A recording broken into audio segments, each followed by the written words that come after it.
Multani mitti clay paste face packs use பண்ணிங்கன்னா ரொம்ப நல்லது. இதில் ஒன் காம்பினேஷன் நான் சொல்கிறேன், இந்த வெள்ளை சென்னா இருக்குல்ல, காபுலி சென்னா ஒயிட் கலரில் பெருசாக இருக்கும்.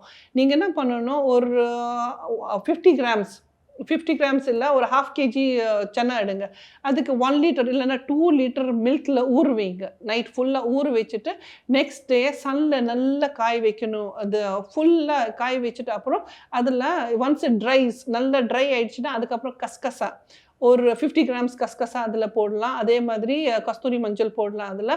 And then you can add இந்த வசம்பு, கோஷ்டம், கடுக்காய் 3 இருக்குல்ல, அந்த 3 பவுடர் பண்ணிவிட்டு இதில் மிக்ஸ் பண்ணி வச்சேன்னா இதில் நீங்கள் ஃபேஸ் வாஷ் பண்ணிங்கன்னா கண்டிப்பாக கலரும் நல்லா இருக்கும், ஆயிலினஸ் கம்மியாக இருக்கும், பிம்பிள்ஸ் கம்மியாக இருக்கும்.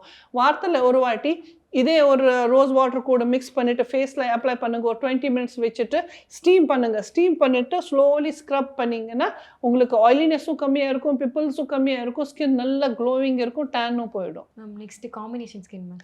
காம்பினேஷன் ஸ்கின்னா யூ ஹாவ் டு ஐடென்டிஃபை. உங்களுக்கு காம்பினேஷன் ஸ்கின்னா அதில் T ஜோன் உங்களுக்கு ஆயிலி இருக்கும், மற்ற ஃபேஸ் எல்லாம் ட்ரை இருக்கும். ஸோ நீங்கள் ப்ராடக்ட் செலக்ட் பண்ணான்னா according to your area. Usually நம்ம என்ன சொல்லுவாங்க, choose your product according to the skin type சொல்லுவாங்க. இப்போ நான் சொல்கிறேன், choose your product according to your area of the face.